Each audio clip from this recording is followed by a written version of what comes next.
RBI guidelines ప్రకారము UPI apps like PhonePe, Google Pay, పేటిఎంలలో updates జరిగినాయి. ఈ అప్డేట్స్ అనేవి మీ ఫోన్లో ఆల్రెడీ అప్డేట్ అయిపోయి ఉన్నాయి. ఈ అప్డేట్స్ లో 3 అప్డేట్స్ పేమెంట్ సంబంధించింది కాగా మరొక అప్డేట్ యూపీఐ ఐడి వ్యాలిడేషన్ సంబంధించింది.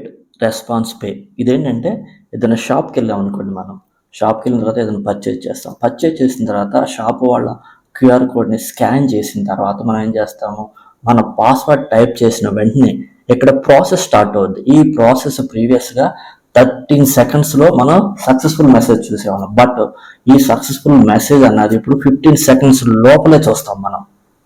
ఇది ఫస్ట్ అప్డేట్. సెకండ్ అప్డేట్ ఏంటంటే ట్రాన్సాక్షన్ స్టేటస్ చెక్. ఇదేంటంటే ఒక్కసారి ప్రాసెస్ కంప్లీట్ అయిన తర్వాత పేమెంట్ ఏదర్ ఫెయిలా సక్సెసా అన్నది విత్ ఇన్ 10 సెకండ్స్లో చూపించాలి. ప్రీవియస్గా అయితే 30 సెకండ్స్ తర్వాత స్టేటస్ అనేది డిస్ప్లే అయ్యేది. ఇప్పుడు విత్ ఇన్ 10 సెకండ్స్లో డిస్ప్లే అవుద్ది.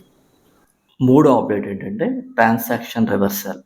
ఇదేం లేదు, మన పేమెంట్ ఫెయిల్ అయింది అనుకోండి, మన అమౌంట్ కట్ అయితే ప్రీవియస్గా విత్ ఇన్ 30 సెకండ్స్లో మనకి మనీ రిటర్న్ అయ్యేది. బట్ ఇప్పుడు విత్ ఇన్ 10 సెకండ్స్లో మనకి మనీ అనేది రిటర్న్ అవుతాయి.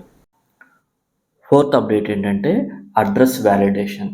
ఒక్కోసారి మనకేంటంటే మన ఫ్రెండ్స్ నుంచి కానీ రిలేటివ్స్ దగ్గర నుంచి కానీ యూపీఐ ఐడి పంపించి వాళ్ళు దీనికి మనీ సెండ్ చేయమంటారు. ఆ టైంలో మనం ఏం చేస్తాం, యూపీఐ ఐడిని యాడ్ చేసుకుని వెరిఫై అని ప్రెస్ చేస్తాం. ఈ వెరిఫై ప్రెస్ చేసినప్పుడు ప్రీవియస్గా మనకి రెస్పాన్స్ అనేది 15 సెకండ్స్లో ఆ యూపీఐ ఐడి వ్యాలిడా కాదనేది మన డిస్ప్లే అయ్యేది. ఇప్పుడు 10 సెకండ్స్లోనే ఈ వెరిఫికేషన్ జరుగుతుంది. ఇన్ఫర్మేషన్ ఇస్తే ప్లీజ్ షేర్, సబ్స్క్రైబ్.